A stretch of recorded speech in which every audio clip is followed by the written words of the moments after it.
वंशी विभूषितकरान्नवनीरदाभात् पीताम्बरात् अरुणबिम्बफलादरुष्ठात् पूर्णेन्दुसुन्दरमुखात् अरविन्दनेत्रात् कृष्णात् परं किमपि तत्त्वम् अहं न जाने। कृष्णात् परं किमपि तत्त्वम् अहं न जाने। वृन्दावनेश्वरि तवैव पदारविन्दम् प्रेमामृतैक मकरन्दरसोगपूर्णम् हृदयपदं मधुपदे स्मरतापमुग्रम् निरवापयत् परमशीतलमाश्रयामि। निरवापयत् परमशीतलमाश्रयामि। स्वस्ति श्री गणेशाय नमः। श्री सरस्वत्यै नमः। श्री गुरुभ्यो नमः। ओम स्थापकाय च धर्मस्य सर्वधर्मस्वरूपिणे अवतारवरिष्ठाय रामकृष्णाय ते नमः। कृष्ण कन्हैया लाल की जय। भक्तवत्सल भगवान की जय। वृंदावन बिहारी लाल की जय। भगवान श्री राम कृष्ण देव की जय। ओम नमो भगवते वासुदेवाय। नारायण नारायण नारायण नारायण नारायण। तो आइए हम श्रीमद् भागवत रसामृत के सत्संग में अवगाहन करें।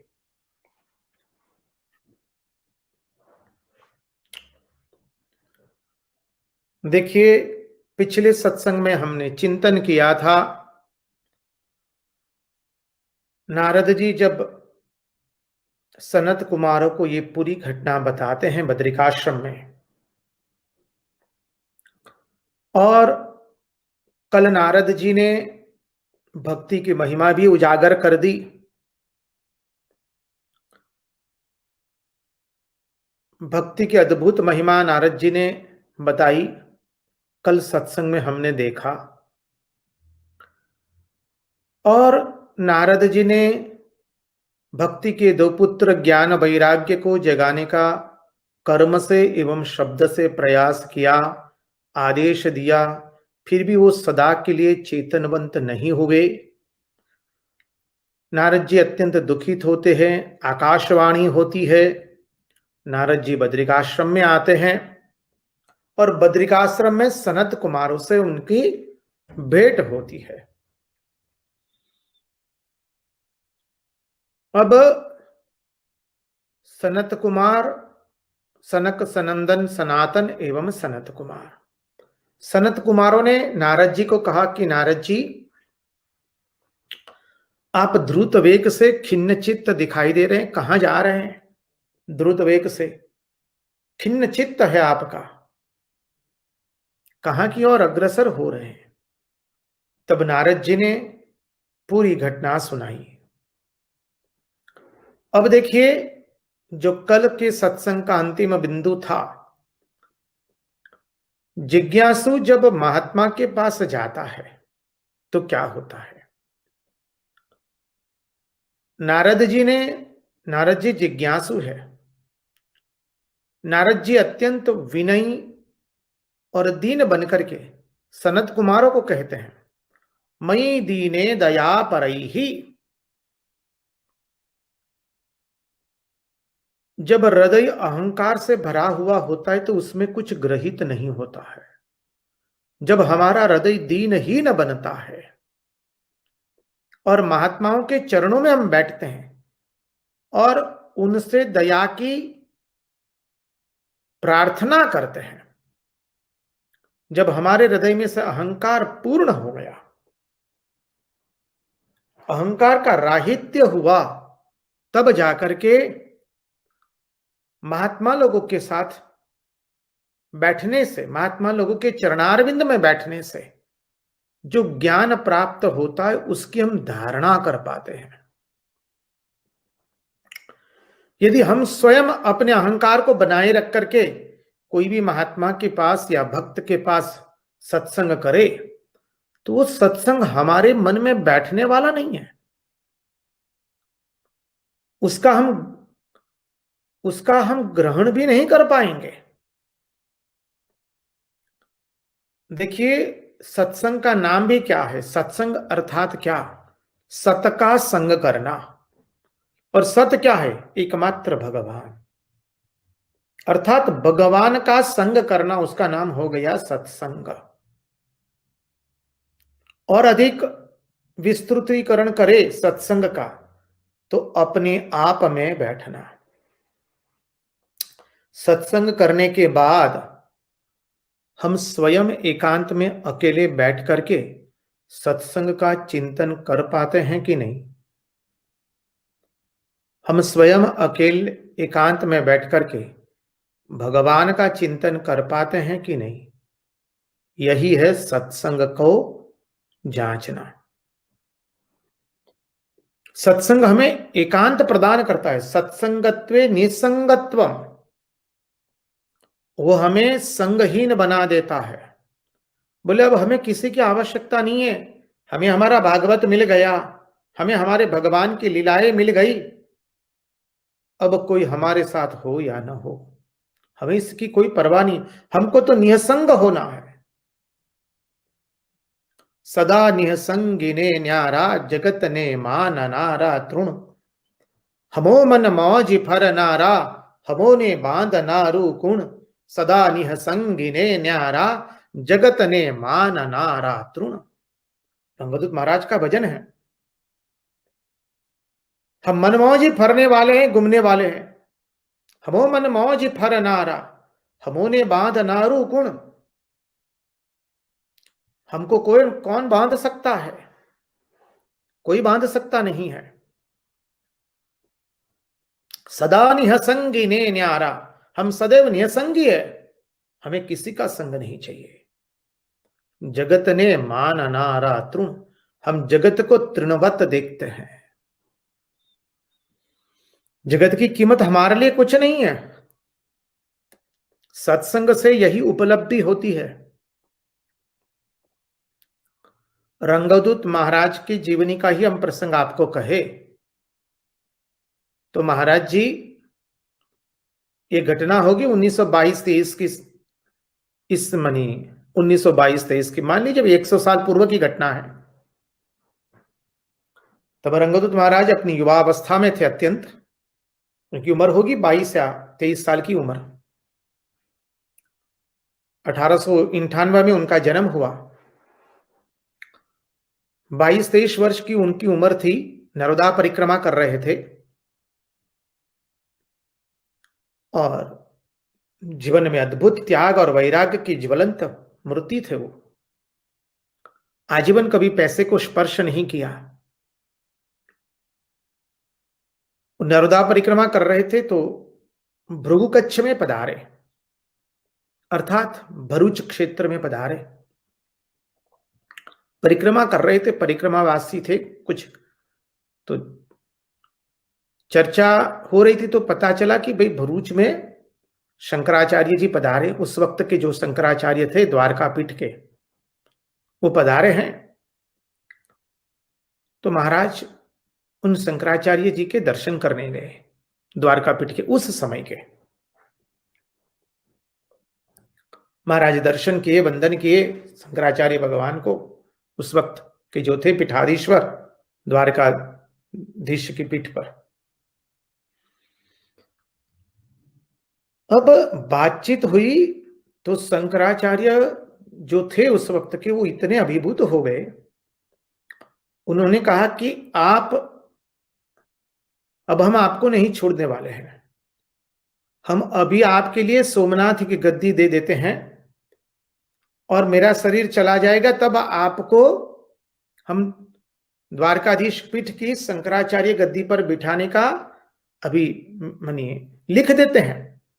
जो उसकी कायदा की रीत से जो भी पद्धति है वो हम कर देते हैं अभी, क्योंकि यदि आप शंकराचार्य की गद्दी पर बैठेंगे तो ये गद्दी शोभित होगी, गद्दी शोभायमान होगी।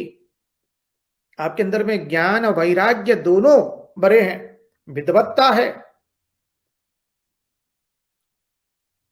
तो मैं आपसे निवेदन करता हूं, और देखिए अभी मैं आपकी सोमनाथ की गद्दी तो अभी मैं दे देता हूं आपको, सोमनाथ की गद्दी आपको अभी मैं दे ही देता हूं, और मैं अभी हूं इसलिए आपको मनी द्वारका की गद्दी पर नहीं बिठा सकता हूं। मेरे शरीर चले जाने के बाद आपको द्वारका की गद्दी मिल जाएगी। मैं लिख करके जाता हूं, सब पूरा कार्य करके, पक्का कार्य करके जाता हूं। महाराज जी वंदन करके चले आए, और अपने सहाध्यायी जो थे उनके मित्र, उनको खत में लिखते हैं कि हमको कोई फंसा नहीं सकता है, हमारे लिए कोई भी पद प्रतिष्ठा ख्याति विख्याति एक तिलके से अधिक उसकी कोई कीमत नहीं है, एक तिलके से अधिक उसकी कोई कीमत नहीं रहती हमारे लिए। हमारे लिए जगत ही तृणवत है, तो जगत की कोई भी उपाधि हो, पद प्रतिष्ठा ख्याति विख्याति संपत्ति, उसकी हमारे लिए कोई कीमत नहीं है। इसलिए कहा कि हमो मन मौज फर नारा, हमो ने बांध नारू कुण, सदा निह संगिने न्यारा, जगत ने मान नारा तृण। बोले हम मनमौजी पढ़ने वाले हैं, सदा निहसंगी है, अपनी मस्ती में है, और जगत को हम तृणवत गिनते हैं। तो ये जो सत्संग है, वो सत्संग क्या करता है, हमको निहसंगी बनाता है। एकांत में भगवान के साथ हम सत्संग कर सके, सत्संग सुनने के बाद भगवान के साथ हमारा एकांतिक वार्तालाप बढ़े, वही है सत्संग का सही अर्थ में सत्संग का पालन करना। और यह कब हो सकता है, जब महात्माओं के चरणों में सन्यासी विरक्त भक्त जो भी हो, उनके चरणों में दीनहीन होकर के सत्संग का श्रवण करेंगे। यदि हम पहले से ही अपने अहंकार से आरूढ़ होकर के जाते हैं, देखिए तो सही वक्ता कितना जानता है, वो कितना जानता है, तो क्या होगा, हमारे में कुछ ग्रहण नहीं होगा। हम वक्ता की परीक्षा करते रहेंगे, वक्ता को मापने की कोशिश करेंगे कि उसका ज्ञान कितना है, शास्त्र का ज्ञान, भाषा की विद्वत्ता, यही सब हम मापने की कोशिश करेंगे। और जब जब हम किसी को मापने जाएंगे तो याद रखें, हमारी माप पट्टी छोटी ही पड़ने वाली है। इसलिए महात्मा लोग कहते किसी को मापो मत, हो सके तो पामो, उसको पामने की, उसको प्राप्त करने की कोशिश करो।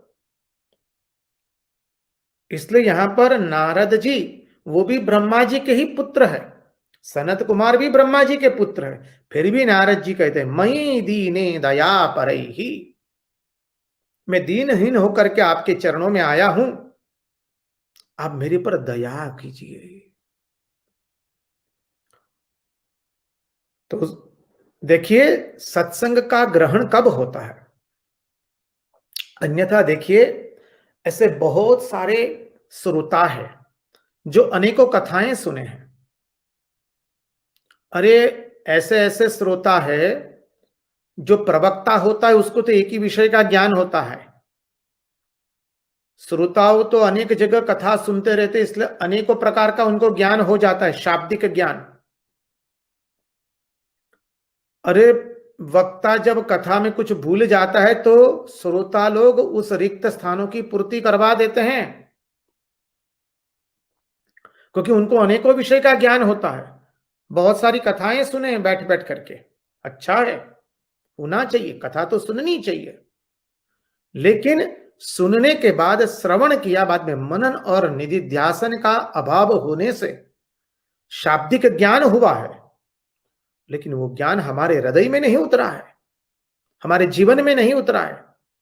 उसी ज्ञान से वो अपनी स्वयं की समस्याओं को मिटा नहीं सकते हैं। श्रोता जो है वो वक्ता से कहीं अधिक जानते हैं, शाब्दिक ज्ञान, पुस्तक का ज्ञान ज्यादा है, लेकिन उसी ज्ञान से वो अपने स्वयं की समस्याओं का समाधान नहीं कर सकते हैं। जो ज्ञान उन्हें है शाब्दिक ज्ञान, वो ज्ञान उनके संशय को नहीं मिटा सकता है, उनके जीवन को उन्नत नहीं कर सकता है। क्यों? क्योंकि वो तो शाब्दिक ज्ञान है, तोते का ज्ञान है एक तरह से। कैसे तोते का ज्ञान, किस अर्थ में? जैसे श्री रामकृष्ण देव रामकृष्ण कथामृत में कहते हैं, उदाहरण देते हुए, तोता पाला है, अब तोते को राम राम बोलना सिखाया, तोता राम राम बोल रहा है। अचानक जब बिल्ली हमला करती है तो राम राम बोलना छोड़कर कै कै कै करना शुरू कर देता है। यही है, जब शाब्दिक ज्ञान में केवल अटक जाएंगे तो यही अवस्था हो जाएगी। इसलिए कहते हैं कि बोले हीन दीन बन करके, अरे हृदय में, हृदय को खाली करके, अपनी मन को खाली करके कोई भी सन्यासी, विरक्त, त्यागी और भगवान के भक्त के पास बैठ करके कथा सुनिए, तब वो कथा हमारे हृदय में प्रवेश करती है। इसलिए नारद जी ने यहां पर शब्द प्रयोग किया, मई दीने दया परई ही, मैं हीन दीन होकर के आपकी शरण में आया हूं। अब नारद जी ने सब पूरी घटना सुनाई तो सनत कुमारों ने कहा, क्या कहा? हाँ नारद जी, भक्त की तो इच्छा ही होती है कि वो सब जगह भगवान की भक्ति का प्रचार करे, सबके हृदय में भक्ति का प्रचार करे। भक्त की दृष्टि ही यह होती है कि सारी सृष्टि वो भगवतमयी देखता है, भक्तिमयी देखता है। जो भक्त होता है उसकी दृष्टि क्या होती है? सारी सृष्टि वो भक्तिमयी देखता है। जैसे गोपियां, गोपियां वृक्ष, लताएं और जल को, सबको भगवान के भक्त के रूप में देखती है। वृक्षों का क्षरण होना, लताओं का कुसान्वित मनी, लताओं का नया फूटना और नदी का कलकल करके बहना, वो सब कुछ उनके लिए क्या है? बोले भगवान की भक्तिमयी। बोले वृक्ष, वृक्ष मनी निकल रहे हैं, वृक्ष फूल रहे हैं, वृक्ष पुष्प दे रहे हैं, फल दे रहे हैं, वो क्या है? बोले वो तो भगवान की भक्ति कर रहे हैं।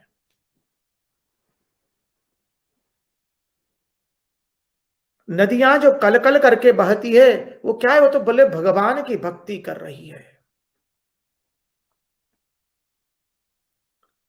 अबे अरे नव कुसनवान्वित लताएं निकलती है, नए नए पुष्प लेकर के, नए नए पौधे लेकर के अंकुरित हो रही है, वो क्या है? बोले वो तो भगवान की भक्ति कर रहे। अरे बोले ये पृथ्वी जो सुंदर हरी हरी घास पैदा करती है, दुर्वा करती है, पैदा करती है, वो क्या है? बोले वो तो भगवान की भक्ति है उसकी। गोपियां हर प्रकृति के हर क्षेत्र में प्रकृति को देख रही है कि वो भगवान की भक्ति करती है। ये गोपियां की दृष्टि है, क्यों? क्योंकि जो भक्त होता है सर्व सृष्टि को भक्तिमयी देखता है। भक्त चाहता है कि भक्ति का विस्तार करे वो, और इसलिए महात्माओं ने बहुत से पंथ बनाए, क्योंकि सबके हृदय में भक्ति स्थापित करना है और सबका भाव अलग अलग है। बोले कोई चिंता नहीं, इसलिए महात्माओं ने कहा कि हमने अनेक पंथ बना दिए हैं, आपको जिस पंथ का अनुसरण करना हो उस पंथ का अनुसरण करके आप भगवान की भक्ति प्राप्त कीजिए, क्योंकि प्राप्तव्य वस्तु सब स्थान पर होती है। प्राप्तव्य वस्तु सब स्थान पर है, इसलिए उसको प्राप्त करने के उपाय भी अनेक है, इसलिए उसको प्राप्त करने के उपाय भी हर जगह प्रस्तुत है।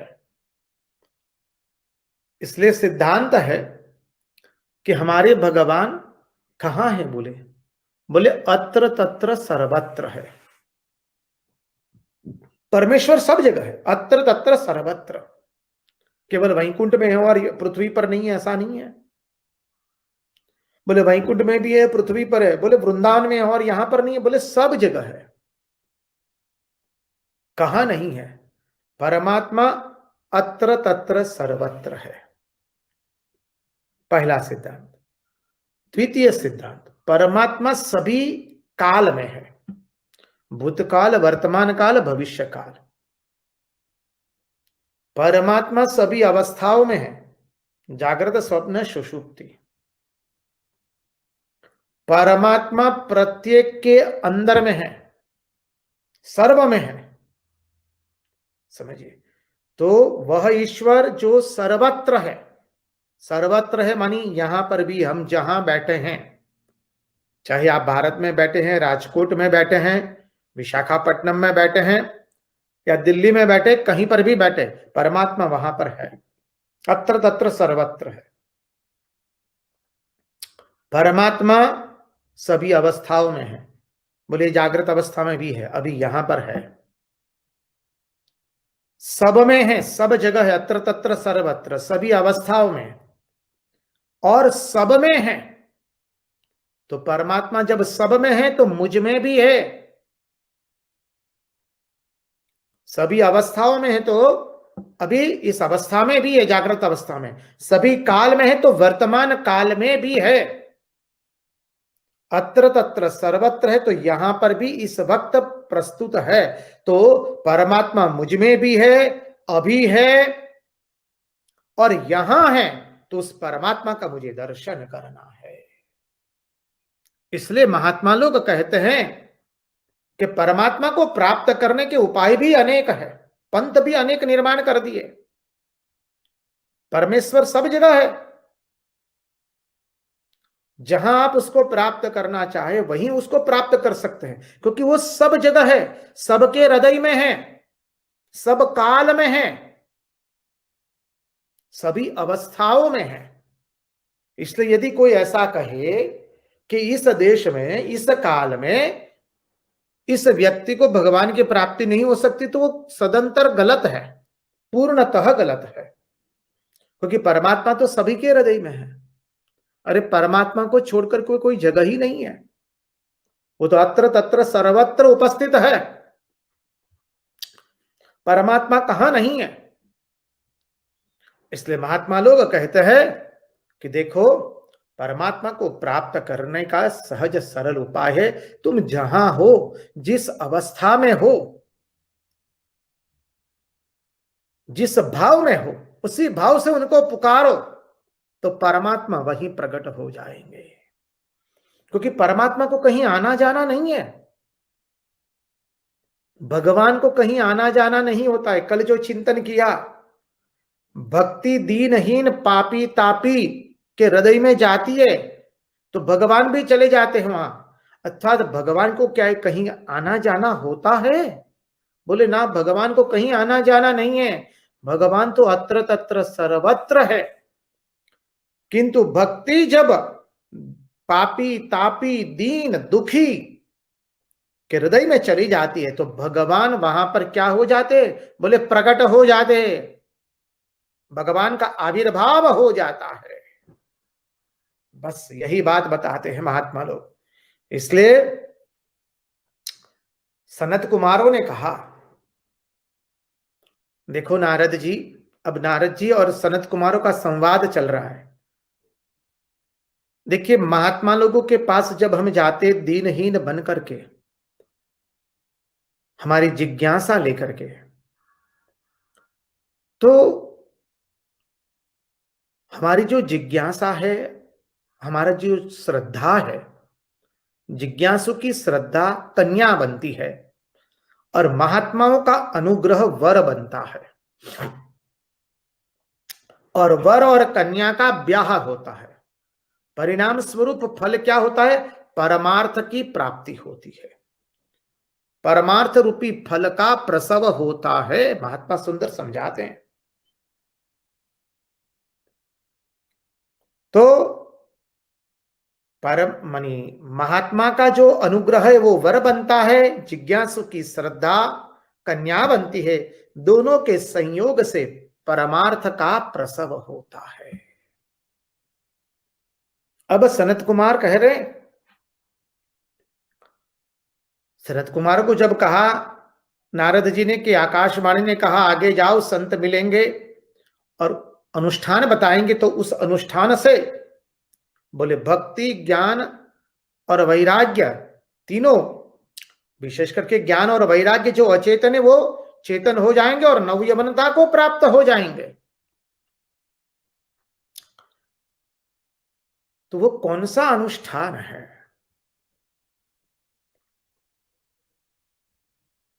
तो सनत कुमार कहते देखो अनेक यज्ञ यागादि है। अब यज्ञ यागादि का जो फल होता है वो तो कर्ता किस तरह से करता है उसके ऊपर निर्भर करता है। कर्ता की श्रद्धा, कर्ता का सामर्थ्य, कर्ता का उत्साह, बहुत कुछ निर्भर करता है, कर्ता के ऊपर ही निर्भर करता है। इस सब यज्ञ का फल विष्णु याग, दत्त याग, गणेश याग, अनेकों याग है। लेकिन एक यज्ञ है ज्ञान यज्ञ, बोले उसका फल कैसा होता है? बोले वो प्रमेय के जैसा है, जैसा है वैसा प्राप्त होगा। अर्थात सरल अर्थ से उसका चिंतन करें तो देखिए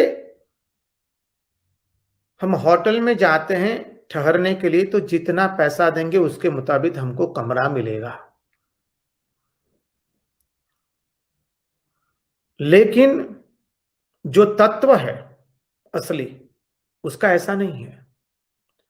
सूरज की रोशनी सभी के लिए समान रूप से मिलती है, चंद्रमा की शीतलता सबके लिए समान रूप से मिलती है। अरे गंगा जी सबके लिए समान रूप से बहती है, नर्मदा जी सबके लिए समान रूप से बहती है, गोदावरी, कावेरी, सरस्वती, जो लेना है ले लीजिए।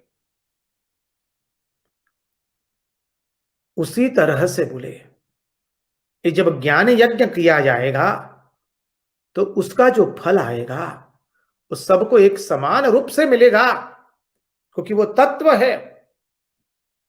इसलिए ये श्रीमद् भागवत जो है बोले वो ज्ञान यज्ञ है। श्रोता के कर्ण वो यज्ञ कुंड बनते हैं और वक्ता उसमें आहुति प्रदान करता है। वक्ता के हृदय में जो भगवान बैठे हैं वही श्रोता के हृदय में बैठे हैं, और श्रोता का कर्ण हवन कुंड बनता है और वक्ता आहुति प्रदान करता है। तो वक्ता अलग और श्रोता अलग हो गया? बोले ना, वक्ता के हृदय में जो है वही श्रोता के हृदय में है। वक्ता के हृदय में जो बैठ करके आहुति दे रहा है वही श्रोता के हृदय में बैठ करके उसका स्वीकार कर रहा है। बस वही परमेश्वर। इसलिए बोले आप भागवत ज्ञान यज्ञ का कीजिए अनुष्ठान। अब सनत कुमारों ने इस श्रीमद् भागवत ज्ञान यज्ञ की बात बताई, अर्थात ज्ञान सत्र का आयोजन कीजिए। तो अब ज्ञान सत्र का आयोजन करना है। अब तब उसके बीच में नारद जी ने प्रश्न भी कर दिया, जिसका चिंतन हमने कल किया कि भाई वेद वेदांत की ध्वनि से ये ज्ञान वैराग्य चेतन नहीं हुए, नवयवनता को प्राप्त नहीं हुए, तो भागवत तो वेद वेदांत वेद एवं उपनिषदों का सार ही है, तो उससे कैसे ये पुनः चेतन हो जाएंगे, बोले नवयवनता को प्राप्त करेंगे। तो सनत कुमारों ने उदाहरण से कल समझाया वृक्ष और उसके फल का, और दूसरा उदाहरण समझाते हुए कहते हैं भाई दूध जो होता है, दूध के अंदर में घी होता है, लेकिन दूध में से घी निकलता है कैसे? बोले दूध में से दही बनाना पड़ता है, दही में से फिर मक्खन निकलता है, मक्खन का मंथन करके फिर घी निकलता है, और वो घी देवताओं को भी प्रिय होता है, सबको प्रिय है। उसी तरह से ये वेद वेदांत का जो सार है वही है श्रीमद् भागवत। वेद वेदांत का जो सार है वह श्रीमद् भागवत है, इसलिए श्रीमद् भागवत से वो चेतन हो जाएंगे। तो श्रीमद् भागवत का श्रवण करने से ज्ञान वैराग्य चेतन होंगे। उसमें उसमें वेद वेदांत की ही महिमा गाई गई है, उसमें वेद उपनिषदों की महिमा बढ़ने वाली है। ऐसा कहीं नहीं है कि वेद उपनिषदों गीता उपनिषद की महिमा कम हो जाएगी, अरे वरन उन्हीं की महिमा बढ़ने वाली है। जैसे गन्ने से शर्करा बनती, मिश्री बनती है, तो गन्ने का सार है मिश्री, आम के वृक्ष का जो सार है वो है आम का फल, आम। बस उसी तरह से वेद उपनिषद गीता सब का सार है, वेद का समस्त वेद का सार है ये श्रीमद् भागवत। क्योंकि वेदों में कहीं कहां कहां कहां धर्म लिखा है, कहां अर्थ, कहां काम, कहां मोक्ष, ये ढूंढना अत्यंत माने कठिन हो जाता है। जबकि भागवत तो वेद उपनिषद का सार आ गया है। तब नारद जी ने कहा कि हम सत्संग के लिए प्रस्तुत होंगे। देखिए सत्संग जो है वो किसी कर्म का फल नहीं है, सत्संग केवल भगवान के अनुग्रह से ही मिलता है। हम पुनः पुनः इस बात को समझने का प्रयास करें कि सत्संग हमारे कोई कर्म का फल नहीं होता है। भगवान का अनुग्रह सत्संग के रूप में आता है, और भगवान का जो अनुग्रह होते हैं, भगवान की जो कृपा होती है, वो हमने चिंतन किया है। वो कैसी है? बोले वो पंगु है, भगवान के भक्त के ऊपर चढ़ करके आते। पंगु अर्थात उस दृष्टि से नहीं जो चल न सके, ऐसा नहीं। भगवान की कृपा किसी महात्मा, त्यागी, विरक्त या भगवान के भक्त के ऊपर चढ़ करके आती है और हमें सत्संग कराती है। देखिए हम सब के ऊपर भागवत भगवान की कृपा हुई है, ये भगवान का अनुग्रह है जो हम भागवत भगवान का सत्संग करने के लिए प्रस्तुत हुए हैं। तो सत्संग जो है वो भगवान के अनुग्रह है, भगवान के अनुग्रह का फल है। अब नारद जी ने पूछा कि कहां पर सत्संग का आयोजन किया जाए, कहां ज्ञान सत्र का आयोजन किया जाए, कौन से स्थल में? तो सनत कुमारों ने कहा, हे महामुनि नारद, हरिद्वार क्षेत्र में आनंद घाट है, वो सर्वश्रेष्ठ स्थल है। वहां पर लताओं की और वृक्षों की प्राकृतिक छाया है, और वहां पर गंगा जी की पुलिन है, उस पुलिन में बैठ करके सुंदर सत्संग कर सकते हैं। और वहां पर हिंसक पशु भी अपनी राग द्वेष को त्याग कर देते हैं। वो इतना पवित्र स्थान है जहां हिंसक पशु भी अपनी वैर भाव को त्याग कर देते हैं, बोले। इसलिए उसी स्थान में भागवत सत्र का आयोजन करना होगा। देखिए भागवत का सत्संग हमारे हृदय में हृदयंगम कब होगा? महात्मा लोग सुंदर समझाते हुए कहते हैं, यदि हम हमारे हृदय में किसी के प्रति वैरभाव रख करके, दुश्मनावट रख करके, द्वेष रख करके यदि कथा का श्रवण करते हैं तो भागवत का वो श्रवण श्रवण नहीं होगा। क्या हो गया? जो दुश्मन बाहर था वो अभी हमारे हृदय में बैठ गया। देखिए, दुश्मन बाहर में होता है, बनता है बाहर में, लेकिन हमारे मन में रहता है। और जिससे हम दुश्मनी कर बैठते हैं, ईर्ष्या करते हैं, द्वेष करते हैं, वो 24 घंटा हमारे मन में रहता है। अरे जो दुश्मन बाहर था उसको तो हमने हमारे मन में बिठा दिया। बाहर से उससे हम अलग हो गए, लेकिन भीतर से तो हम उसके करीब बैठ गए हैं एकदम। अरे करीब क्या, 24 घंटा उसी का ही स्मरण होता रहता है। दुश्मन किसे कहते हैं? जो हमारे हृदय को कलुषित करे, हमारी शांति को छिन्न भिन्न कर दे, हमारे हृदय की निर्मलता को अस्त व्यस्त कर दे, वही ईर्ष्या है, वही द्वेष है, वही दुश्मनावट है। इसलिए कहते भागवत की कथा सुनो, श्रवण करना है तो किसी के साथ दुश्मनावट करके, ईर्ष्या करके, द्वेष करके भागवत की कथा नहीं सुनी जा सकती है। अपने हृदय को एकदम निर्मल कर दो, किसी से द्वेष नहीं, किसी से राग नहीं। अरे महात्मा लोग तो समझाते हैं, अरे बोले जीवन में और कुछ नहीं करना है, भगवत प्राप्ति अत्यंत सहज साधन हो जाता है। अपने हृदय को निर्मल करना है तो किसी से राग मत कीजिए, किसी से द्वेष मत कीजिए, और किसी की निंदा मत कीजिए। बस ये 3 चीज हम यदि हमारे जीवन में उतार दे तो हमारा हृदय जो है वो निर्मल बन जाता है। महात्मा लोगों ने एकदम अपने स्वानुभव से कहा कि वो मानव, तुम लोगों की निंदा करना बंद करो, किसी से प्रीति मत करो और किसी से द्वेष भी मत करो, अर्थात राग द्वेष का त्याग कर दो, और कुछ करना नहीं, और कोई साधन भजन नहीं, बस। तो देखो तुम्हारा मन कितना निर्मल हो जाएगा, हमारे मन में कितनी शांति आएगी, हमारा मन कितना निर्मल बनेगा। तो बोले भागवत की कथा में, भगवान की कथा में हम बैठेंगे तो किसी से दुश्मनावट करके नहीं बैठेंगे, किसी से ईर्ष्या करके, किसी से प्रीति करके नहीं बैठेंगे।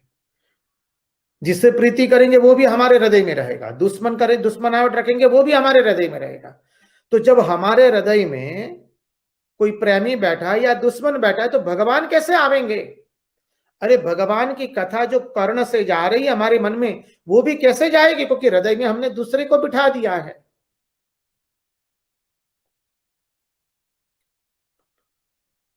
इसलिए कहते अपने हृदय को निर्मल करके, किसी से दुश्मनावट करके हम कथा का श्रवण नहीं करेंगे। दुश्मन को रख दीजिए बाहर, छोड़ दीजिए सबको। किसी से प्रीति नहीं, किसी से द्वेष नहीं, किसी से दुश्मनावट नहीं। अपने पराये का भाव त्याग करके शांति से, हृदय से, प्रेम से कथा का श्रवण करें, बस। और फिर देखिए कितना आनंद आता है, तभी कथा हमारे हृदयंगम हो पाएगी। और कहते हैं आगे कि भाई ये जो कथा है वो श्रोता एवं वक्ता को सहज रूप से सुनना है। अब श्रोता एवं यजमान जो है, वक्ता को तो सहज रूप से कहना ही है कथा, भगवान में मन रख करके वक्ता को कथा कहनी है। वक्ता को कथा भागवत की दक्षिणा पर निर्भर रह करके यदि वक्ता भागवत की कथा करेगा तो वो कथा सही अर्थ में कथा नहीं हुई। इसलिए वक्ता तो भगवान के दर्शन करते करते या भगवान का चिंतन करके, भगवान के लीलाओं का गान करते करते, भगवान में मन नियोजित करके भागवत की कथा करे। ये वक्ता के लिए हुआ। यजमान एवं श्रोता के लिए बोले सहज रूप से इसका श्रवण करो, अर्थात ज्यादा व्यवस्था में नहीं पड़ना है, क्योंकि ज्यादा व्यवस्था में रहेंगे तो आपका मन भगवान की कथा में लगेगा ही नहीं, कौन आया कौन नहीं आया, कैसे आया कब आया, उसकी कैसे आवभगत करनी है, उसी में मन जाता रहेगा। बोले उस तरह से कथा नहीं सुनी जाएगी। सहज रूप से सबके लिए व्यवस्था किए, जो आए वो बैठे, साधु महात्मा आए तो उनको वंदन करके प्रथम पंक्ति में बिठाइए।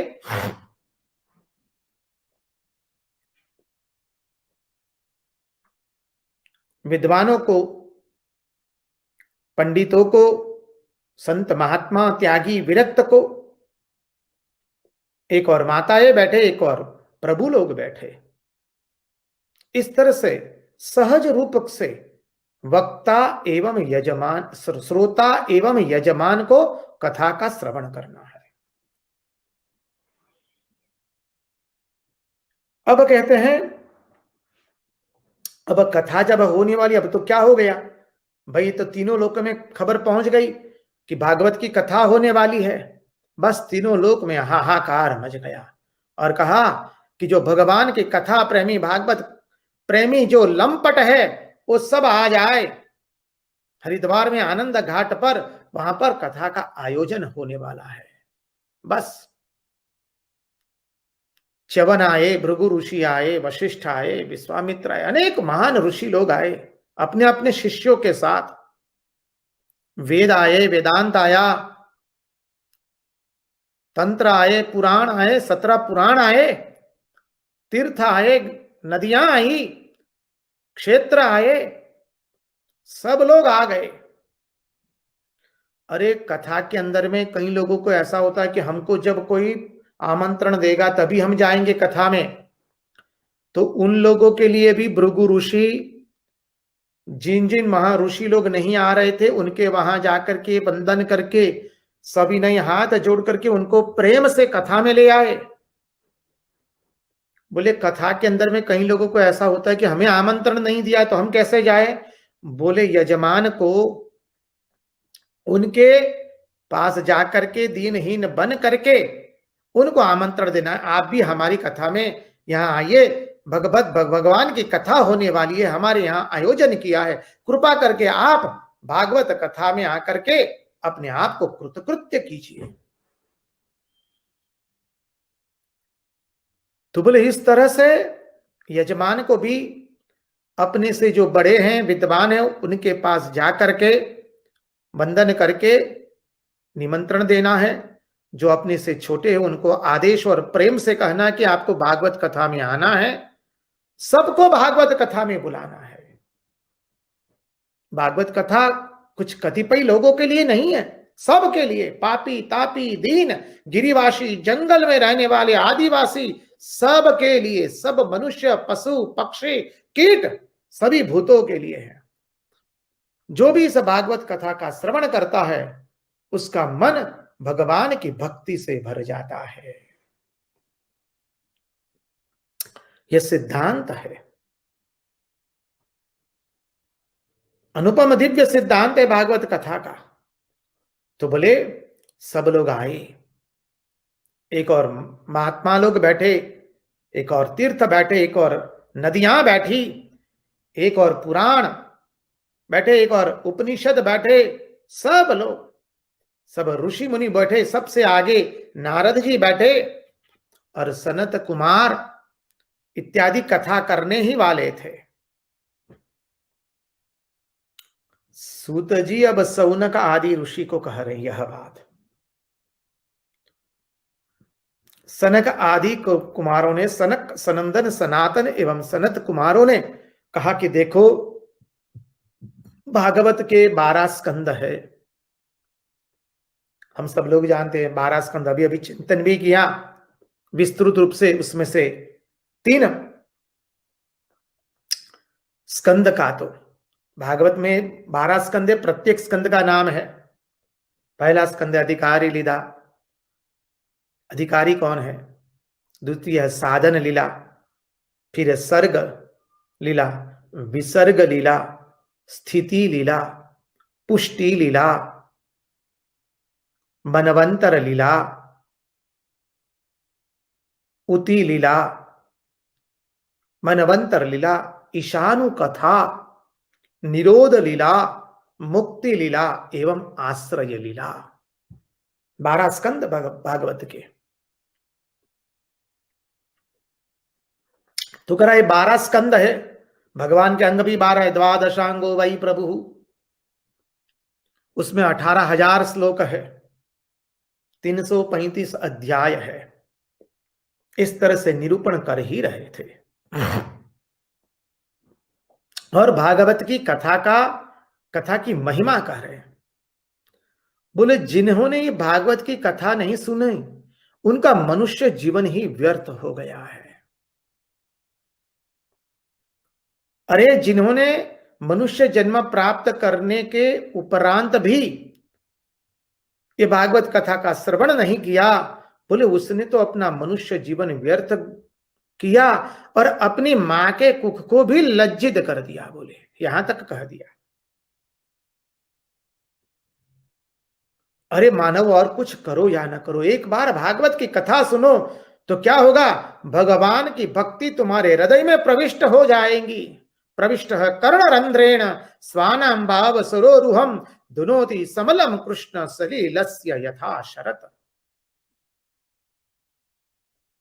बोलिए यदि मानव अपने जीवन को सफल बनाना चाहते हो, भगवान की भक्ति को प्राप्त करना चाहते हो, अरे भगवान हमारे हृदय में बैठे, भगवान का हमारे हृदय में आसन लगे, यह चाहते हो, अपने हृदय को निर्मल बनाना चाहते हो, तो मानव और कुछ करना नहीं है, तुम केवल भागवत का श्रवण किया करो बस।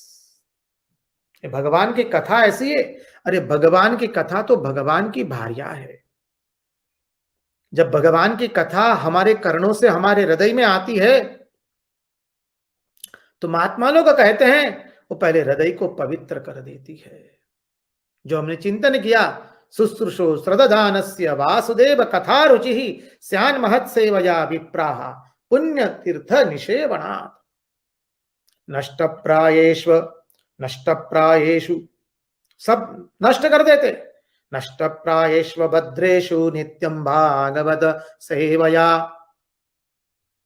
भगवति उत्तम श्लोके भक्तिर्भवति नैष्ठिकी तदा रजस्तमो भावाः कामलोभादयश्चये चेतैतैरनाविद्धं स्थितं सत्त्वे प्रसीदति। एवं प्रसन्नमनसो भगवद्भक्ति योगतः भगवत्तत्त्वविज्ञानम् मुक्त संगस्य जायते विद्यते हृदय ग्रंथि छिद्यन्ते सर्व संशयाः क्षीयन्ते चास्य कर्माणि दृष्ट एवात्मनि स्मरे। ये अद्भुत बात बताई है। भागवत कथा की महिमा बता रहे महात्मा लोग, और जब ये महिमा बता ही रहे थे तब तक क्या हो गया, बस एक तरुणी अपने 2 पुत्रों के साथ वहां प्रकट हो गई और नृत्य करने लगी। भक्ति सुदौ तौ तरुणं गृहीत्वा प्रेमैकरूपा सहसा विरासीत् श्री कृष्ण गोविंद हरे मुरारे नाथेति नामानि मुहुर्वदन्ति। श्री कृष्ण गोविंद हरे मुरारे नाथेति नामानि मुहुर्वदन्ति। अद्भुत हो गई, विलक्षण बात बन गई। क्या हो गया, बोले एक नारी अचानक प्रकट हो गई और अपने 2 पुत्रों के साथ वहां 2 युवकों के साथ नृत्य करने लगी। अरे सब महात्मा लोग आश्चर्यचकित हो गए। यहां पर महात्मा लोग बैठे हैं, ऋषि लोग बैठे हैं, महान ऋषि आए अपने शिष्यों के साथ, त्यागी लोग बैठे हैं, सन्यासी लोग बैठे हैं, विरक्त लोग बैठे हैं, विद्वान पंडित ब्राह्मण लोग बैठे, उनके सामने कौन नृत्य कर रही है इस तरह से, कौन है नारी है। सनत कुमार कहते हैं ये नारी और कोई नहीं है, कथा में से ही प्रकट हुई है, ये भगवान की भक्ति है। सनत कुमारों ने कह दिया। देखिए अभी तो भागवत की कथा शुरू भी नहीं हुई है, भागवत की कथा का मानी संकल्प लेकर के आयोजन हुआ है। हरिद्वार के अंदर में आनंद घाट तट पर और क्या फल हो गया? भक्ति अपने दोनों पुत्रों के साथ युवान होकर के, चेतन होकर के नृत्य करने लगे हैं। भक्ति सुतौ तौ तरुणं गृहीत्वा प्रेमैक रूपा सहसा विरासित। भक्ति कैसी है भगवान की? प्रेमैक रूपा। अरे भगवान का प्रेम स्वरूप वह भक्ति है। क्या अद्भुत बात लिखी। भक्ति सुतौ तौ तरुणौ गृहीत्वा, तरुणा बन गई, प्रेमैक रूपा सहसा विरासित। अचानक वहां प्रकट हो गई, आ गई। नातेति नामानि मुहुर्वदन्ति। पुनः पुनः गाने लगी। क्या गाने लगी? श्री कृष्ण गोविंद हरे मुरारे नाथेति नामानि मुहुर्वदन्ति। श्री कृष्ण गोविंद हरे मुरारे, श्री कृष्ण गोविंद हरे मुरारे। संकीर्तन करने लगे, श्री कृष्ण गोविंद हरे मुरारे। ये भगवान की भक्ति कथा में से ही प्रकट होती है। कथा से हमारे हृदय में भक्ति आती है और साथ साथ में ज्ञान और वैराग्य आ जाते हैं। तो भक्ति आई तो क्या हुआ? अरे बोले भक्ति क्या करती है? महात्मा लोग अद्भुत बताते, हमारे भागवत भगवान ने अद्भुत कह दिया। भक्ति क्या करती है? भक्ति ज्ञान और वैराग्य तीनों एक साथ में रहते हैं। तो भक्ति क्या करती है? भक्ति के दो अर्थ बताते हैं। एक है भंजन करती है और भगवान का भजन कराती है। सरल अर्थ से देखें, भंजन किसके करती है? बोले भगवान का भजन करने में जो बाधाएं आती है उसका सबका वो भंजन कर देती है। संसार की वासनाओं का भंजन कर देती है। संसार की बाधाएं जो भगवत मार्ग में अवरोध रूप बनती है उसका ही वो भंजन कर देती है। ये भक्ति यह कार्य करती है। और क्या करती है? भगवान से प्रीति करा देती है। भगवान के नाम में हमको प्रीति करा देती है। ये हो गया भक्ति। और बोले भगवान के स्वरूप का बोध कराती है। और भगवान से भिन्न जो है उससे हमको वैराग्य करा देती है। और भगवान के तदाकार, उसके तदाकार मानी भगवान के तदाकार हमारी वृत्ति का निर्माण करा देती है। बोलो भक्ति महारानी की जय। ये भक्ति की महिमा है। भक्ति क्या करती है? भजन एवं भंजन दोनों कर देती है। भगवान की प्रीति, भगवान के लिए हमारे हृदय में प्रीति प्रकट कराती है। भगवान की भजना करने में जो बाधाएं आती है उसके भंजन कर देती है। भगवान के स्वरूप का बोध कराती है। और क्या? भगवान से जो भिन्न है उनसे वैराग्य करा देती है। भगवान से भिन्न संसार है, संसार का वैराग्य करा दिया। और भगवान के स्वरूप का बोध कराती है, मानी ज्ञान हो गया। और भगवान से भिन्न ये संसार है, बोले उससे वैराग्य करा देती है। और तदाकार वृत्ति कर देती है, भगवदाकार वृत्ति का निर्माण करा देती है। जब वृत्ति भगवदाकार बन जाती है मानी क्या हुआ? भगवान के आकार की ही वृत्ति बन गई। जब हमारी वृत्ति भगवदाकार बन जाती है, देखिए महात्मा लोग सुंदर समझाते हैं, जो हमारे मन के भीतर में अध्यात्म रूप से होता है वही अधिदैव रूप से भी बनता है और वही अधिभूत रूप से हमारे सामने प्रकट भी होता है। देखिए जो भगवान हमारे मन में भगवान का अभी एक हमारे हृदय के अंदर में हम एक दृश्य निर्माण कर रहे हैं हमारे श्याम सुंदर का, कि हमारे श्याम सुंदर जमुना जी के तट पर कल कल करके जमुना जी बह रही है, उसके तट पर सुंदर वटवृक्ष है।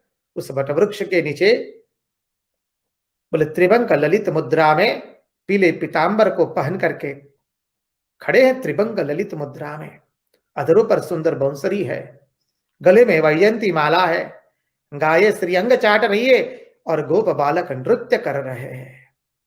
और देवताएं पुष्प वृष्टि कर रहे हैं और गोप बालक नृत्य करते करते गा रहे हैं, श्रीमन्नारायण नारायण नारायण, श्रीमन्नारायण नारायण नारायण, श्रीमन्नारायण नारायण नारायण। तो ये जो हम हमारे हृदय में ये सुंदर भगवान की एक दृश्य का हमने निर्माण किया, वो भी अध्यात्म रूप से हुआ। अब क्या किया, हमारे मन ने ही वो भगवान का स्वरूप धारण कर लिया और हमारे हृदय के अंदर में हम उस स्वरूप की कल्पना कर रहे हैं। फिर वही स्वरूप जब अध्यात्म, जो अध्यात्म है वही अधिदैव है, फिर वही अधिभूत बन करके बाहर में प्रकट होता है। हमारे मन के भाव ही अधिभूत में बन करके प्रकट होते हैं। इसलिए कहा ये भक्ति और ज्ञान वैराग्य जो भाव है वो तो अधिदैव एवं अध्यात्म रूप से भीतर में वही अधिभूत बन करके बाहर प्रकट भी होते हैं। इसलिए कहा कि मन में जो भाव है, अरे हमारा मन ही भगवान का स्वरूप बन करके हमारे मन के सामने प्रकट होता है। मन ही देख रहा है, मन के सामने हम देख रहे, हमारा मन ही भगवान का उस स्वरूप प्रकट किया, तदाकार वृत्ति बन गई। देख लीजिए, तो ये जो तदाकार वृत्ति है, हमारा मन ने ही भगवान का स्वरूप धारण किया। अब उस स्वरूप नित्य सदैव बना रहे, बस तो क्या हो गया, भगवदाकार वृत्ति हो गई, तदाकार वृत्ति का निर्माण हो गया। इसलिए जिसके हृदय में भी भक्ति आ जाती है, उसके हृदय में फिर राग द्वेष ईर्षा तिरस्कार दुश्मनावट कुछ रहता नहीं है। भगवदाकार वृत्ति बन गई, हमारा मन ही भगवान का स्वरूप बन करके मन ही उसका भोग करने लगा। और जब वो भाव प्रगाढ़ बन जाता है तो फिर वही भाव अधिभूत रूप से प्रकट भी हो जाता है। जो अध्यात्म है वही अधिदैव और अधिभूत के रूप में प्रकट होता है। और भी बात कहते हैं महात्मा लोग यहां पर, यही है ज्ञान वैराग्य और भक्ति। भक्ति क्या किया, भक्ति मानी भगवान का भजन और भंजन, और भगवान के स्वरूप का बोध करा देती है, ज्ञान हो गया। और भगवान के स्वरूप से जो भिन्न है उससे वैराग्य करा देती है और तदाकार वृत्ति का निर्माण करती है। और महात्मा लोग कहते हैं, देखो जो नित्य अपरोक्ष है उसका ज्ञान कराना है तो वो भी वो वाक्य से ही होता है, श्रवण से ही होता है। नित्य अपरोक्ष, कृपा करके ध्यान से श्रवण करें हम। नित्य माने नित्य, परोक्ष का विरुद्धार्थी है अपरोक्ष। देहते डाकुर आत्मा श्री रण छोड़, डाकुर प्रत्यक्ष द्वारिका परोक्ष। रंगदूत महाराज लिखते हैं, तो मूल बात पर आए, जो अपरोक्ष है वो क्या है, प्रत्यक्ष चैतन्य अभिन्न ब्रह्म। जो प्रत्यक्ष है चैतन्य और हमसे अभिन्न है, प्रत्यक्ष चैतन्य अभिन्न ब्रह्म जो नित्य अपरोक्ष है। तो कहते हैं नित्य अपरोक्ष का ज्ञान भी हम कैसे प्राप्त कर सकते हैं, बोले वो भी श्रवण से ही करना पड़ेगा, बोलना पड़ेगा, तदेव तुम ही ब्रह्म हो, तत्वमसि ओ श्वेत केतो तत्वमसि। उदाहरण के रूप में देखें तो जब हम छोटे बच्चे थे, माँ बाबूजी लोगों ने हमें जब वर्णाक्षर सिखाए, व्यंजन सिखाए, तो हमारे सामने क रखा गया, तो हम क देख करके हमको मालूम नहीं है कि ये क है, हम देख रहे हैं, नित्य अपरोक्ष है। लेकिन जब तक हमको बाबूजी ने कर्णों में कहा नहीं कि बेटा ये क कहते हैं, इसका नाम है क, पुनः पुनः उच्चारित नहीं करवाया गया, तब तक हमें ज्ञात नहीं हुआ कि ये क है। उसी तरह से महात्मा लोग कहते हैं कि जो नित्य अपरोक्ष ब्रह्म है, प्रत्यक चैतन्य भिन्न ब्रह्म तत्व है, वो नित्य अपरोक्ष होने पर भी उसका श्रवण करा करके ही उसका अनुभव किया जाता है। जब तक श्रवण नहीं करते तब तक उसका ज्ञान नहीं होता है। इस श्रवण का महात्म्य ही है, इस श्रवण की महिमा है कि नित्य अपरोक्ष ब्रह्म भी, प्रत्यक चैतन्य भिन्न ब्रह्म भी, उसका भी ज्ञात, उसका भी साक्षात्कार हमें तभी होता है जब हमें बताया जाता है तत्वमसि ओ श्वेत केतो तत्वमसि। इस श्रवण की विशेषता है। तो अब अद्भुत बात बन गई। अब सनत कुमारों ने भक्ति को कह दिया, जाओ तुम भक्तों के हृदय में निवास करो। और भक्ति कैसे थी? श्रृंगार से सजी हुई है। और भक्ति का श्रृंगार क्या है? बोले भागवत का ही श्रृंगार सजा है, अर्थात भगवान का ही श्रृंगार करके आइए। भक्ति ने भगवान भागवत का ही श्रृंगार किया है। और भक्ति देवी को सनत कुमारों ने कह दिया, चिंता मत करो ऋषियों, महात्माओं, ज्ञानियों, ब्राह्मणों, पंडितों, माताओं, प्रभु लोग, ये तो कथा में से ही प्रकट हुई है। अब बोले सनत कुमारों ने भक्ति देवी को कह दिया, जाओ तुम भक्तों के हृदय में अभी निवासित करो।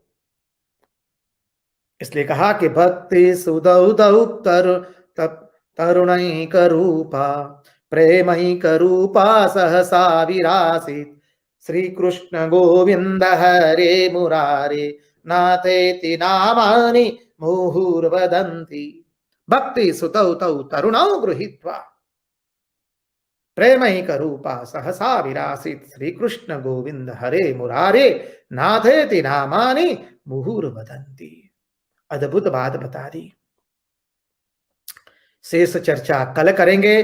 आज उन्हीं की वाणी उन्हीं के चरणों में समर्पित करते हुए भगवान से प्रार्थना करते हैं, प्रभु हमारे मन की मति, गति और रति आपके चरणों में बनी रहे। कृष्ण कन्हैया लाल की जय, भक्त वत्सल भगवान की जय, वृंदावन बिहारी लाल की जय, भगवान श्री राम कृष्ण देव की जय, सब संतन की जय, सब भक्तन की जय। ओम नमः पार्वती पतये हर हर महादेव हर। जय जय श्री राधे, जय जय श्री राधे, जय जय श्री राधे। सबको जय राम कृष्ण, जय श्री कृष्ण।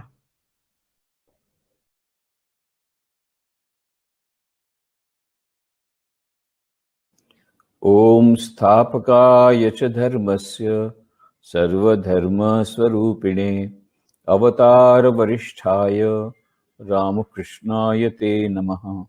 जननीं शारदां देवीं रामकृष्णं जगद्गुरुं पादपद्मे तयो श्रित्वा प्रणमामि मुहुर्मुहुः। नमः श्री यतिराजाय विवेकानंदसूरये सच्चित् सुख स्वरूपाय स्वामिने तापहारिणे। भगवान श्री राम कृष्ण देव, श्री मां शारदा देवी एवं स्वामी विवेकानंद की कृपा से यह जो सत्संग चल रहा है उसमें आज हम चर्चा करेंगे परम पूज्य स्वामी प्रमेयानंद जी महाराज, जो कि पूज्य स्वामी वीरेश्वरानंद जी महाराज के पर्सनल सेक्रेटरी थे दीर्घ 19 वर्षों तक। पूज्य महाराज श्री जब प्रेसिडेंट बने 1966 में, तब से लेकर पूज्य वीरेश्वरानंद जी महाराज की महासमाधि हुई 1985 तक, 1985 तक, तब तक छाया के समान पूज्य प्रभु महाराज के साथ, वीरेश्वरानंद जी महाराज के साथ पूज्य प्रमेयानंद जी महाराज रहे। तो उनके कुछ संस्मरणों के बारे में मैं आज बातें करूंगा। उनको रामगोपाल महाराज से लोग ज्यादा जानते हैं, रामगोपाल महाराज के नाम से ही ज्यादा जानते हैं।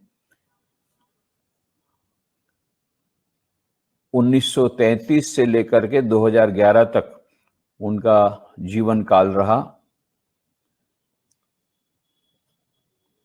पूज्य महाराज वीरेश्वरानंद जी महाराज के प्राइवेट सेक्रेटरी रहे 1966 से लेकर 1985 तक, और उसके बाद में पूज्य वीरेश्वरानंद जी महाराज के महासमाधि के बाद 2 वर्षों तक उन्होंने उद्बोधन पत्रिका का संपादन किया, और फिर बाद में 1987 से लेकर 2006 तक वे 22 साल तक मैनेजर रहे बेलूर मठ के। सबसे पहले उनके साथ मेरी मुलाकात हुई 1969 में, 1969 में रायपुर में। जब पूज्य वीरेश्वरानंद जी महाराज रायपुर पधारे थे तो नेचुरली वे भी उनके साथ आए थे, और उस समय ही मंत्र दीक्षा के पहले, मंत्र दीक्षा के बाद में कई बार पूज्य वीरेश्वरानंद जी महाराज को मिलना हुआ। कभी कभी आधा घंटा, कभी पौन घंटा, कभी 20 मिनट। पहले तो पूज्य रामगोपाल महाराज ने कहा कि इतनी बार क्यों मिलना है, पर उन्होंने जब देखा पूज्य महाराज जी मेरे को बार बार बुला रहे हैं, उसके बाद में तो वे बहुत लिबरल हो गए मेरे लिए, और मुझे सब समय कितनी बार पूज्य महाराज जी के साथ उन्होंने मेरे को पर्सनल इंटरव्यू के लिए टाइम दिया है, आधा घंटा, पौन घंटा, कभी कुछ नहीं बोलते थे।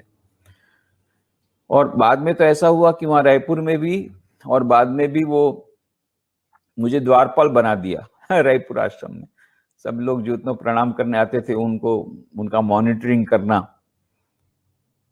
तो मानो एकदम ही घुल मिल गया मैं। पूज्य महाराज का मेरे पर कॉन्फिडेंस बढ़ गया, तो विशेष अनुग्रह उन्होंने मुझ पर किया है।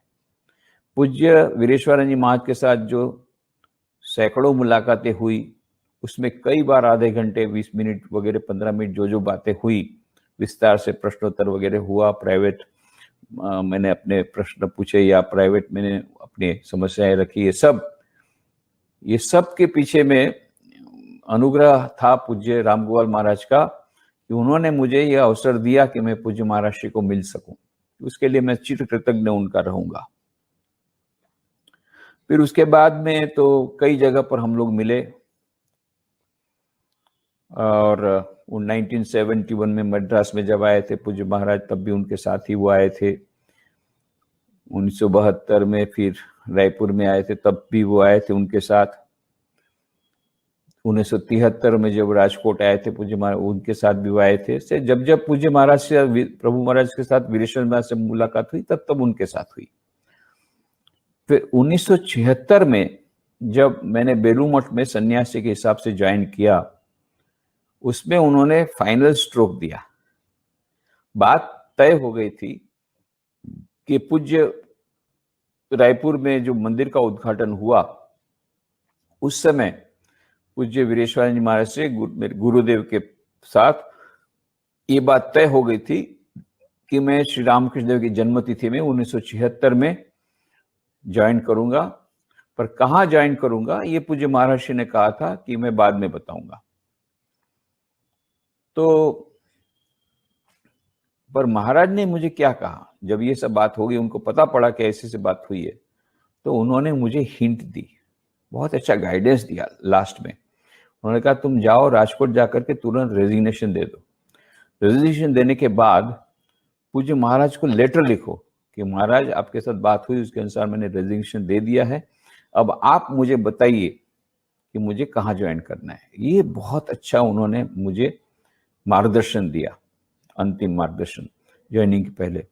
उसके कारण फिर मुझे टेलीग्राम भेजा पूज्य प्रेसिडेंट महाराज ने कि इस प्रकार से 2 मार्च को, मतलब 3 मार्च को ठाकुर तिथि बजा थी, उसके पहले तुम बेलूर मठ पहुंच जाओ। और फिर मैं उसी प्रकार से 2 मार्च को पहुंच गया। तो इसमें भूमिका, बहुत महत्वपूर्ण भूमिका पूज्य रामगोपाल महाराज ने निभाई थी। वो अंतिम उन्होंने मार्गदर्शन दिया कि तुम, भले बातचीत हो गई है, पर महाराज को तुमको लिखना पड़ेगा कि मैंने रेजिग्नेशन दे दिया है और अब आप मुझे बताइए, ऐसा लेटर उनको देना पड़ेगा। ये उन्होंने बहुत अच्छा मार्गदर्शन दिया। फिर जब बेलूर मठ में ज्वाइन कर दिया, तो हमारे साथ एक जापानीज ब्रह्मचारी था, अभी वो सन्यासी हो गया, तो सिंगापुर में है, पार्थ महाराज, पार्थ। तो वो जापानीज था, तो मैं उसके पास से कुछ कुछ जापानीज वर्ड सीख लिया था। अरिगतो माने थैंक यू, ओहायो गोजामास, गुड मॉर्निंग, ऐसे सब। तो मैं और राम गोपाल महाराज भी थोड़ा थोड़ा जानते थे। तो मैं जब भी जाता था पूज्य महाराज के क्वार्टर में, तो हम लोग दोनों थोड़ा थोड़ा जापानीज में ऐसे छोटे कुछ कुछ शब्द बोलते थे। बहुत मैंने आनंद करते थे, बहुत हम लोग एंजॉय करते थे इस प्रकार का जो इंटरैक्शन।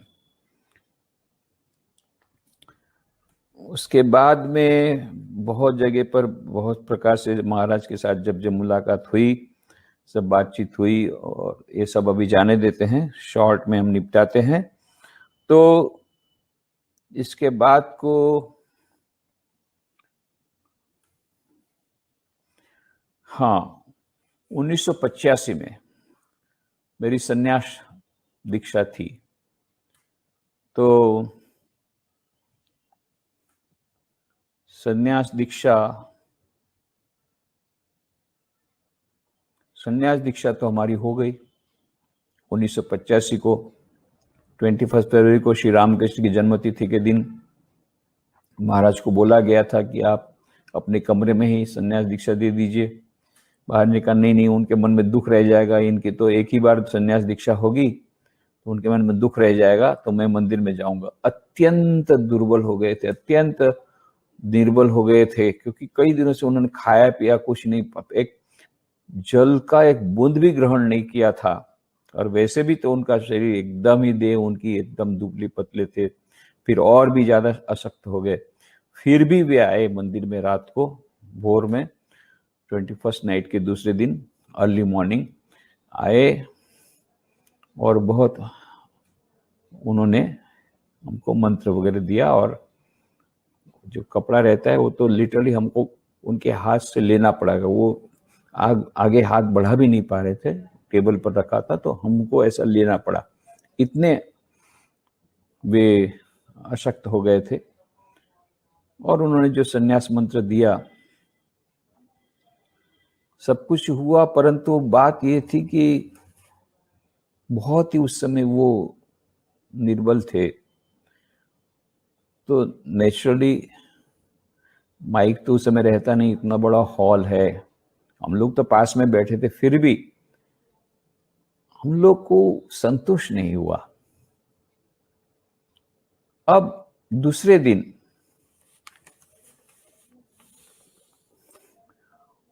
सब सन्यासी भाइयों ने मुझे पकड़ा, नए सन्यासी जो मेरे बैच के। अरे भाई, तुम्हारी तो बहुत पहुंच है, महाराज के पास रोज जाते थे, उनको पढ़ के सुनाते थे, तो महाराज तुमको बहुत प्यार करते हैं, और महाराज के साथ तुम्हारी बहुत पहुंच है, तो एक बार महाराज को बोलो ना, यदि फिर से हमको संन्यास मंत्र अच्छी तरह से हमको सुना दें तो बहुत अच्छा रहेगा। मैं बोला, भाई महाराज की ऐसी स्वास्थ्य में वो आए थे, फिर उनको कष्ट देना, पर ये लोग मेरे पीछे ऐसे पड़ गए कि आखिरी में मुझे महाराज के पास जाने पड़ा। महाराज, वी आर वेरी ग्रेटफुल। तो परंतु इस प्रकार से सब हमारे भाई लोग बोल रहे हैं कि एक बार और यदि आप हम लोग को अच्छे से सुना देते, क्योंकि उस समय थोड़ा अच्छी तरह हम सुन नहीं पाए थे, एक बार और सुना देते तो अच्छा रहता। महाराज हंसे, उन्होंने क्या कहा, निजेरा तो किछु करबे ना और आमे का खाटिए नेबे, मतलब खुद तो कुछ करेंगे नहीं और मेरे पास से सब मेहनत करा लेंगे। अच्छा ठीक है, बिकाले एसो, ठीक है, शाम को आओ। बोला तो सही इस प्रकार से कि खुद तो कुछ करेंगे नहीं और मेरे पास इस प्रकार से परिश्रम करा लेंगे, पर फिर भी इतना उनका मातृ हृदय, इतनी उनकी निर्बलता, इतनी उनकी इनका इतना अस्वस्थ शरीर, फिर भी बोला ठीक है शाम को आओ। तो अभी हम लोग फिर शाम को गए। फिर यद्यपि उस समय बाद में तो हमने कष्ट तो उनको दिया, पर उस समय जब महाराज का जो चेहरा दिखा, क्योंकि उसमें तो अंधकार में तो बहुत अंधेरा रहता है जब मंदिर में जब संन्यास दिखा देते, यहाँ तो हम स्पष्ट देख पाए जब वे मंत्र बोल रहे थे, इतना चेहरे पर तेज था। हमको लगा कि नहीं, वो सचमुच में ब्रह्म ज्ञानी है। उस समय हमको एकदम ऐसा फील हुआ कि ये ब्रह्म ज्ञानी है। ये हो गया। अब राम कुंवर महाराज को पता पड़ा। राम कुंवर महाराज मुझे इतना प्यार करते थे, सब समय इतना बढ़िया स्माइल देते थे, हमेशा हमेशा स्माइल, उनका पिक्यूलर स्माइल था, हमेशा स्माइल से बात करते थे। एक ही बार वे नाराज हुए मुझ पर, वो इसी समय बोले तुम्हारे कोनो माथा मुंडू नहीं, तुम्हारे में बुद्धि कुछ नहीं है तुम लोगों में। महाराज की ऐसी अवस्था है, इतने दिनों से उन्होंने जल भी ग्रहण नहीं किया और ऐसी अवस्था में तुम उनको टॉर्चर कर रहे हो, थोड़ी सी भी तुम्हारे बुद्धि नहीं है। मैंने सब सुन लिया, क्या करें, क्या कह रहा। भाई लोग मुझे छोड़ नहीं रहे थे, तो पता तो था ही डांट सहन करनी पड़ेगी, पर हम तो ये सोचते ये जो डांट है वो भी सार्थक हो गई। भले महाराज को कष्ट हुआ, पर वो उस समय जो अनुभूति हमको हुई वो न होती, ये पता नहीं लगता महाराज के बारे में। जो भी होगा, वो एक ही बार थोड़ा सा वो डिस्प्लीज हुए थे। इधर दूसरे दिन जब संन्यास दीक्षा हो जाती है तो महाराज के क्वार्टर में हम लोग जाते हैं सुबह, और महाराज सबको नाम देते हैं, एक एक करके प्रणाम करते हैं, उसका नाम बोला जाता है। तो मेरा नाम पड़ा निखिलेश्वरानंद। और उसके बाद में हम लोग सभी साधुओं के पास जाते हैं, जितने सीनियर स्वामी जी हैं उनके पास प्रणाम करते हैं, उनका आशीर्वाद लेते हैं और अपना नाम बताते हैं। तो उसी क्रम में मैं गया पूज्य स्वामी गंभीरानंद जी महाराज के पास। वो उस समय वाइस प्रेसिडेंट थे, ट्रस्टी बिल्डिंग में रहते थे ऊपर में। तो वहां पर जाकर के मैंने प्रणाम किया कि महाराज आपकी आशीर्वाद से संन्यास दीक्षा हो गई, मेरा नाम हुआ है निखिलेश्वरानंद। व्हाट डिड यू से? Nikhileshwaranand. Oh my God. You start from the one end of the postcard and it ends in the other end. ऐसा करके, ऐसे तो गंभीर रहते थे, परंतु ऐसे बीच बीच में चुटकुले भी छोड़ते थे। ऐसा उन्होंने मजाक किया मेरे साथ कि ऐसा बड़ा नाम है कि पोस्टकार्ड के एक तरफ से शुरू करो तो पोस्टकार्ड के दूसरी तरफ एंड होगा, पूरा पोस्टकार्ड ही लग जाएगा एक नाम लिखने में। अब यही मैंने बातचीत के प्रसंग में राम गोपाल महाराज को कहा कि गंभीरानंद जी महाराज जैसे बोल रहे थे, वो फिर बोले सीरियस हो गए, ये तो खूबी भालो नाम, তুমি জানো না महाराज निजे सेलेक्ट करेছেন। मेरे को पता नहीं था, ऐसे तो सभी लोगों को नाम दिया, परंतु बोले ये नाम तो महाराज ने खुद ने सेलेक्ट करके तुमको दिया है, इतना अच्छा ये नाम है। ये तब मुझे पता पड़ा कि मेरे के लिए महाराज ने विशेष करके नाम चुन के रखा था। ये भी पूज्य रामगोपाल महाराज के कारण मुझे पता पड़ा। अब क्या हुआ कि महाराज का तो स्वास्थ्य खराब था और मैंने रांची में था, तो रांची में महाराज के पहले ही कह दिया था कि मैं संन्यास के बाद रांची वापस नहीं लौटूंगा। 1 महीने की छुट्टी ले ली थी कि मैं जाऊंगा सीधा तपस्या करने मायावती। मेरी लखनऊ की टिकट हो गई थी, कलकत्ता से लखनऊ, लखनऊ से मायावती, सब कुछ हो गया था। पर ये जब महाराज का स्वास्थ्य देखा, मेरे को कहीं जाने की इच्छा नहीं हुई, मैंने टिकट कैंसिल करा दी। मैं बोला मैं महाराज के पास ही रहूंगा, दिन रात वहीं महाराज के क्वार्टर में रहता था। जो थोड़ी सी सेवा उनके सेवक लोग बोलते थे वो करता था और महाराज के सानिध्य में रहता था। ऐसा हुआ। अब क्या हुआ कि ऐसा हुआ कि पूज्य महाराज श्री 7 तारीख को उनका स्वास्थ्य थोड़ा सा अच्छा हुआ। इसके बीच में उनका एक्सरे किया गया तो उनको बेरियम मिल दिया गया, तो 2 बार उन्होंने 2 ग्लास बेरियम मिल ले लिया। इधर तो 1 ड्रॉप में जाता नहीं था, 2 ग्लास बेरियम मिल ले लिया। तो सीनियर स्वामी जी ने पकड़ा, अरे इधर तो बोल रहे 1 ड्रॉप जाता नहीं है और इधर बेरियम मिल ले लिया एक्सरे के लिए, क्योंकि एक्सरे मशीन वहां लाया गया महाराज के कमरे में, महाराज के क्वार्टर में। तो एक्सरे के लिए तो लेना पड़ता था, तो उन्हें ले लिया, 2 ग्लास ले लिया और इधर बोलते 1 ड्रॉप में नहीं जाता। सब लोग समझ गए ये महाराज बहाना कर रहे हैं, जानबूझ करके उन्होंने खाना पीना छोड़ा, तब तो उस पकड़ में आ गए वो। और दूसरा, वो एक्सरे करके देखा भीतर में कुछ नहीं है, तो उनको रिपोर्ट किया कि महाराज भीतर में कुछ नहीं है। बोले देखा ना, इसी का नाम माया है। महाराज उसमें भी चुटकी दे दी, उसमें भी उन्होंने मजाक किया। फिर डॉक्टर लोगों ने पकड़ा, सीनियर स्वामी जी बता, अब आपको खाना ही पड़ेगा, कुछ है ही नहीं भीतर। हम सोचते थे भीतर में स्टमक में स्प्रेड हो गया होगा कैंसर पहले वाला, यहां भी नहीं है, गले में भी नहीं, कहीं कैंसर नहीं है। हम सोचते थे वो पहले वाला 2 साल वाला कैंसर आया होगा, कुछ नहीं है, अब आप खा सकते हैं। महाराज रेडी नहीं हुए, भरत महाराज खुद आए, প্রভু নিজের আইকে অ্যাসার্ট করো ভক্তদের জন্য। महाराज ने उसमें भी मजाक किया, আমার आई নাই की করব, आई माने आंख। भरत महाराज समझे, भरत महाराज तो ज्यादा शब्द बोलने वाले नहीं थे, 1 या 2 वाक्य बोलते थे, फिर बोले चलो, माने ये अभी मानेगा नहीं, समझ गए कि। परंतु 7 तारीख को उनका स्वास्थ्य कुछ अच्छा हुआ। उस दिन होली का दिन था, वे व्हील चेयर में बाहर आए, सबको दर्शन दिया। बस इसमें मैं थोड़ा सा डिसीव्ड हो गया, धोखे में आ गया। मेरे को लगा महाराज का स्वास्थ्य अभी कुछ ठीक है, तो ऐसा करता हूं कि मैं वाराणसी चला जाता हूं, वाराणसी में महाराज का खबर लूंगा, यदि अच्छी होगी खबर तो फिर चला जाऊंगा मायावती, और नहीं खराब होगी तो वापस आ जाऊंगा।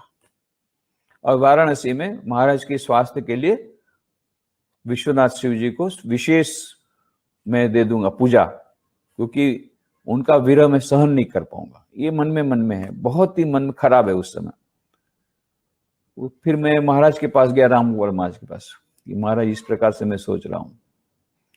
महाराज ने कहा देखो तुमरा जानो ना महाराज शरीर की अवस्था, तुमरा बुझते पारछो ना, इतना ही कहा, हिंट दे दिया उन्होंने कि अब ज्यादा दिन नहीं है।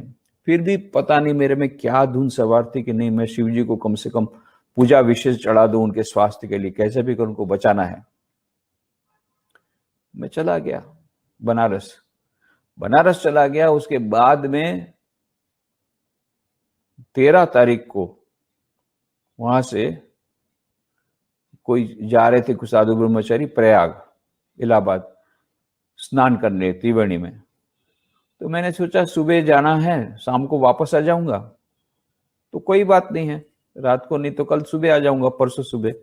ऐसा सोच करके बिना कुछ कपड़े वगैरह लिए मैं वो साधु ब्रह्मचारी चला गया। मेरी जपमाला भी बनारस में रह गई। वहां जाकर के पता पड़ा महाराज का स्वास्थ्य फिर खराब हुआ है। अरे बाबा रे, 13 मार्च की बात है। और फिर शाम के बाद तो इतना मन खराब हुआ। रात को 9 बजे न्यूज आया, रेडियो न्यूज आया। उसके बाद में तो तुरंत फिर हम लोग बॉम्बे में, लेट था इसलिए मिल गया। फिर भी वहां पर जाकर के इतना लेट हुआ कि हमको 1:20 पर उनका अग्नि संस्कार करने का था। हम लोग 1:20 पहुंचे, गेट पर मैं पहुंचा, मेन गेट पर पहुंच गया था। इतनी भीड़ कि वो वहां से लेकर के वो जो स्वामी जी के मंदिर के सामने जो स्मशान घाट तक पहुंचते सामने देखा, सामने है एकदम अग्नि जो डाली गई, वो भी हमने देखा मेन गेट से।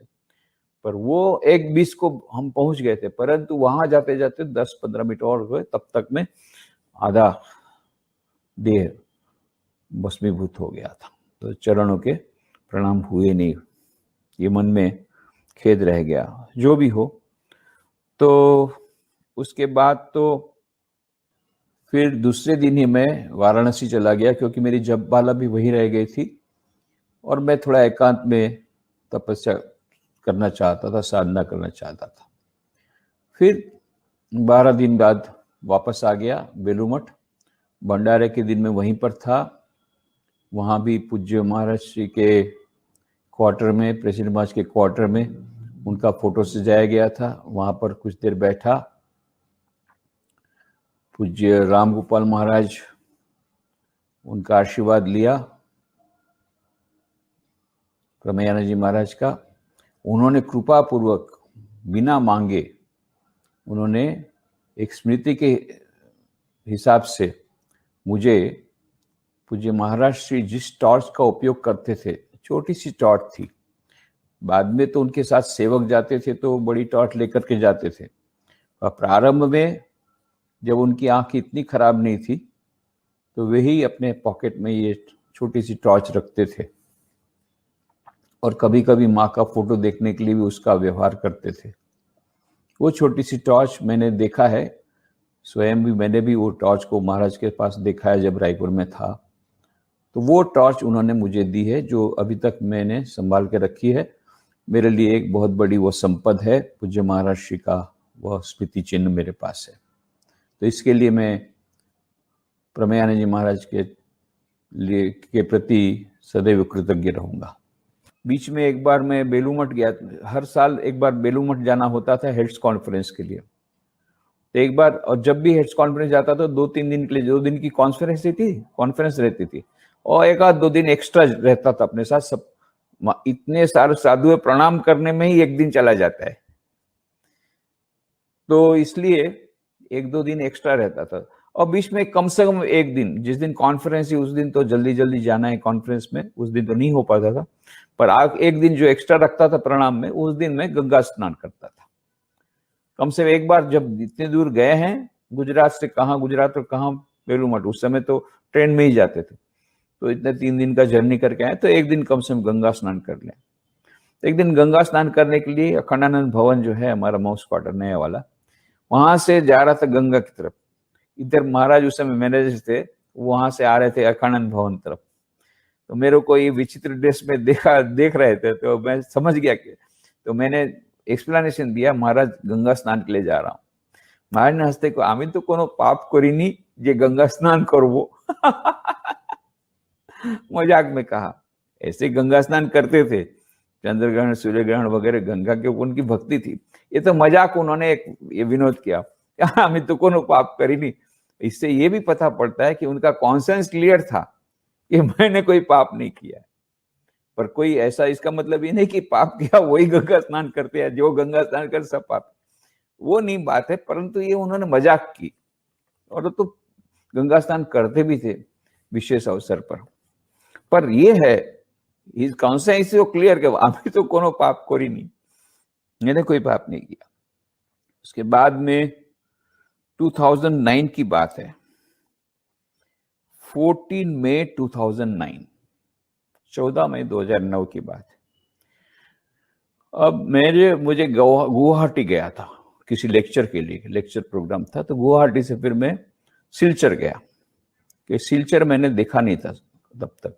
तो सिलचर आश्रम देखा, और फिर वहां मैंने सुना राम गोपाल महाराज आए। उस समय वो वाइस प्रेसिडेंट हो गए थे, तो वाइस प्रेसिडेंट महाराज की दीक्षा थी करीमगंज के। तो मैंने बोला, अरे बहुत अच्छा है, महाराज का दर्शन हो जाएगा, तो सरप्राइज दूंगा।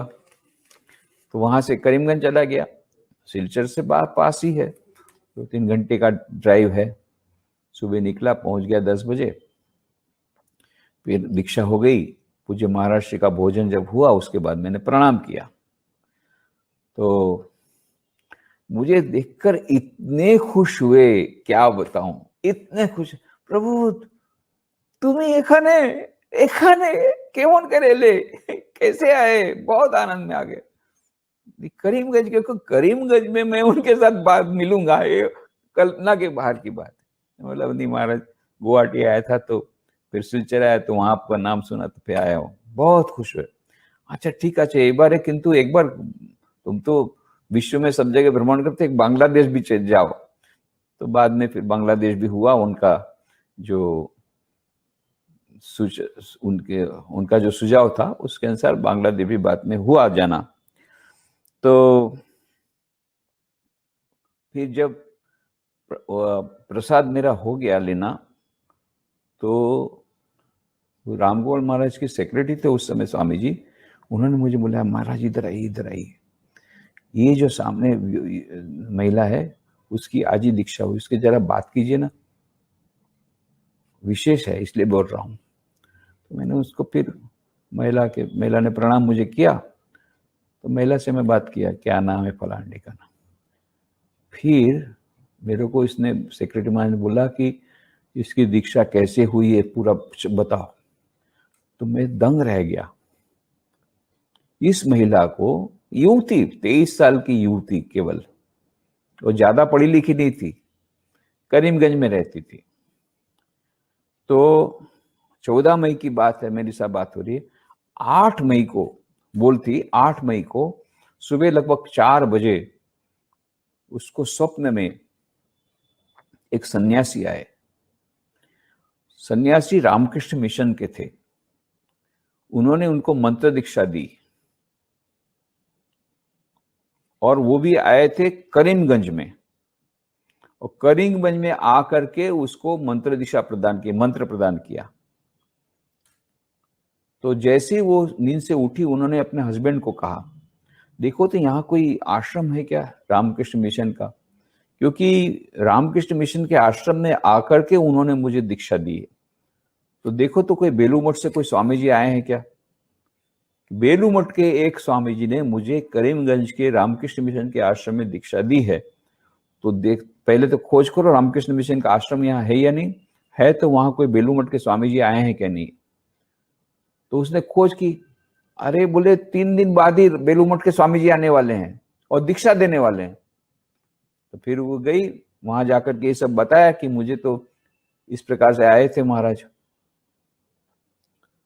तो फिर उसने दीक्षा में नाम लिखाया, और जब वो मंत्र दीक्षा के लिए बैठी, जो दीक्षा देने वाली थी, अरे यही महाराज तो ने मुझे दीक्षा दी है, यही महाराज राम गोपाल महाराज। राम गोपाल महाराज अपने स्थूल देह में आए हैं 14 तारीख को, और 14 तारीख को दीक्षा हो रही है, इसकी 8 तारीख को ही दीक्षा हो गई राम गोपाल महाराज के साथ। उस समय तो महाराज शायद बेलू मठ में थे, उसकी दीक्षा हो गई। और मंत्र भी सेम, उसको जब मंत्र मिला, बोले यही मंत्र मुझे मिला था। तो उसने मुझे बताया, इतनी सरल थी वो युवती, उन्होंने सब बताया, बोले यही मंत्र मुझे मिला था, और यही स्वामी जी ने मुझे, जो जिस स्वामी जी आज मुझे दीक्षा दी, वही स्वामी जी ने दीक्षा दिया था। तो इस प्रकार से खोज करके देखा कि वही बेलू मठ के स्वामी जी आने वाले हैं। तो उस समय उनको ये पता नहीं था कि ये, उनका नाम भी पता नहीं है गुरु का नाम भी पता नहीं है। कौन आया था बेलू मठ से, एक स्वामी जी आकर के मंत्र दीक्षा दे के गए हैं, और वो भी करीमगंज के रामकृष्ण मिशन में आकर के दीक्षा दी है। आश्चर्य, क्या प्रभु की लीला है। मैं तो आश्चर्यचकित हो गया कि ये जितने प्रेसिडेंट और वाइस प्रेसिडेंट, ये सब में जो गुरु शक्ति किस प्रकार से कार्य करती है, इसका ये स्पष्ट उदाहरण है। पूज्य राम गोपाल महाराज ने बाद में उसको फॉर्म भरवाया, नहीं तो उसका फॉर्म भी उस समय नहीं भरा था, और ये सब उन्होंने सब सुना, तो उस पर उन्होंने कृपा की। मैं तो उतना प्रसन्न हो गया उस युवती पर। फिर मैंने माँ शारदा का विस्तृत जीवन गंभीरानंद महाराज लिखा, उसको गिफ्ट दिया। उस 1-2 लेटर भी उसने मुझे बाद में लिखे थे कि वो किताब बहुत अच्छी मुझे लगी है, ऐसा वैसा। मतलब ये कैसी प्रभु की लीला है, कहाँ कहाँ जाकर के किस प्रकार से, किसके माध्यम से किसको क्या कृपा मिलेगी। सचमुच श्री रामकृष्ण देव की लीला अपरंपार है। और उसके बाद की बात है 14 अक्टूबर 2009 में, मोस्ट प्रोबेबली जहां तक मुझे याद है 14 अक्टूबर 2009 की बात है। मैं एडवांस हेड्स कॉन्फ्रेंस जब गया था, तब महाराज के पास गया। तो जैसा होता है, महाराज के पास छुट्टी लेने के लिए गया था कि मैं बस कल निकल रहा हूं। तो नॉर्मली जब भी मैं महाराज के पास जाता था, तो महाराज ऐसे ही बहुत मधुर स्वर में बोलते थे, एक स्माइल दे करके, केमन आछो, भालो आछो, कबे जाबे, 2-3 कथा बोलते थे। वो खड़े खड़े मैं प्रणाम करता था और वो बोल देते। पता नहीं उस दिन क्या हुआ कि मैंने कहा बसो बसो बसो, केमन आछो। तो मुझे बहुत अच्छा लगा कि भाई ठीक है, आज महाराज अच्छे मूड में है। और फिर मैंने कहा कि महाराज एक बार बड़ौदा जेते होबे, तो उस समय मैं बड़ौदा के चार्ज में था। आर होबे ना, ये जा शरीर अवस्था देखो तो, अरे महाराज अभी तो आपकी उम्र बहुत कम है। तो फिर उन्होंने अवॉइड कर दिया वो प्रश्न।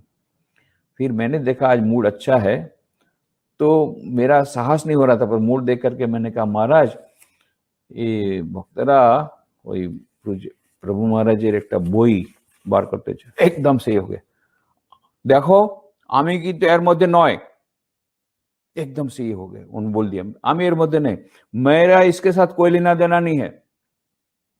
मैं बोला महाराज आमी एर मध्य नय, मैंने कहा मैं भी इसमें नहीं हूं। हम रामकृष्ण में से साधु लोग तो हमको मालूम है, ट्रेडिशन है कि इस प्रकार से रामकृष्ण देव और उनके डायरेक्ट डिसाइपल को छोड़कर कोई किताब रामकृष्ण मिशन से निकलती नहीं है, उसमें हम अपना डायरेक्ट इन्वॉल्वमेंट नहीं कर सकते हैं। तो मुझे पता है, बोला आमी तो शुद्ध बैकग्राउंड है आशी। फिर मैंने कहा कि महाराज ये लोग इतना ये कर रहे हैं, तो महाराज के इतने सारे पत्र थे, ये सब it will loss to humanity. थोड़ा नरम है यहाँ, तुम्हारे कथा तो ठीक ही आज है। मैंने कहा महाराज मैं दिल्ली गया था, भास्कर राय की माँ रो रही थी, माँ इतने सारे अच्छे से लेटर लिखे महाराज को, ये सब तो किसी को पता नहीं पड़ा, नहीं तो जगत का कितना कल्याण होता है यदि एक किताब निकल जाती, जैसे बाकी सब स्वामी जी को निकली है, प्रकाशित हुई है। फिर वो थोड़ा सा नरम है, हाँ ये तो ठीक हो, हाँ लेटर्स तो बाहर करते हुए महाराज। फिर मेरे को खुद ही बोलने लगे, अच्छा देखो इसको लिखना पड़ेगा वहाँ उसके पास। महाराज उसको खूब लेटर लिखते थे। कानपुर में एक महिला है, तो यहाँ हावड़ा में एक महिला है, खुद ही सबका नाम लिखने लगे। फिर बोले कि देखो मैंने ट्रेनिंग सेंटर में दिया था, इस प्रकार का महाराज का लिखा हुआ रिकॉर्डेड लेक्चर है, सब कुछ वहां पर दिया है, सभी बता लगे कहाँ से क्या क्या मिलेगा। द मूड उनका चेंज हो गया। एक्चुअली उन्होंने कहा जानो আমি अपोज করেছিলাম 1985 में 1985 में महाराज का शरीर गया। उसके 10 साल बाद, लगभग 10 वर्षों बाद, जब शताब्दी का वर्ष था, तो प्रकाशित करना चाहते थे किताब, तो उन्होंने अपोज किया। नहीं, महाराज चाहते थे कि गुरु ये अब अपने अपने गुरु का बखान करेंगे तो संप्रदाय हो जाएगा। बोले महाराज ये तो हम जानते हैं, पर जो लोग ये बोलते हैं कि जो फर्स्ट जनरेशन में जो साधु थे, उसके बाद कोई जनरेशन में कोई साधु नहीं अच्छे हुए, ये इतनी बड़ी महान बातें ऐसी रह जाएगी, लोगों को पता नहीं पड़ेगा। बोले हाँ तुम ठीक बोल छो। उसके बाद नरम हुए, फिर तो उन्होंने बताना भी शुरू किया कैसे कैसे होगा। ये एक बहुत अच्छी बात हो गई कि जो प्रभु महाराज की जो किताब प्रकाशित हुई बाद में, वीरेश्वरानंद जी महाराज की डिवाइन लाइफ, उसके लिए फिर वो एग्री हो गए। ये एक बहुत बड़ी बात हो गई। उसके बाद में, ये तो 2009 की बात है, लगभग 14 अक्टूबर के बाद, और 20 अक्टूबर 2011 को, और मैं उस समय बेलूमठ में ही था क्योंकि हेड्स कॉन्फ्रेंस थी, हेड्स कॉन्फ्रेंस को अटेंड करने गया था, और हम लोग काफी लोग थे उस समय हेड्स कॉन्फ्रेंस अटेंड करने वाले। और 20 अक्टूबर, उसके पहले मैं 18 अक्टूबर को उनका स्वास्थ्य देखने सेवा प्रेसिडेंट भी गया था। 20 अक्टूबर 2011 को उनके महासमाधि ले ली। 21 अक्टूबर को जो अंतिम क्रिया गई, अग्नि संस्कार किए गए, अंतिम क्रिया की, उसमें ईश्वर की कृपा से मुझे भी शामिल होने का सौभाग्य मिला, क्योंकि उस समय नहीं तो राजकोट से आना था, असंभव था, पर वो हेड्स कॉन्फ्रेंस ले आया था, तो ये हो गया। और इस प्रकार से महाराज श्री का जो देह कई घंटों तक, प्राय एक फुल डे नाइट रखा गया था कल्चरल भवन में। वहाँ कुछ भजन वजन हुए, वहाँ भी कुछ बार बैठा। तो पूज्य महाराज श्री की बहुत सारी स्मृतियाँ जब भी वे सोचता हूँ रामगोपाल महाराज के संबंध में, उनका वो स्माइलिंग फेस ही मानस पटेल पर आता है। उनके चरणों में प्रणाम करके समापन करता हूँ। ओम शांति शांति शांति। हरि ओम तत्सत। श्री राम कृष्णार्पणमस्तु।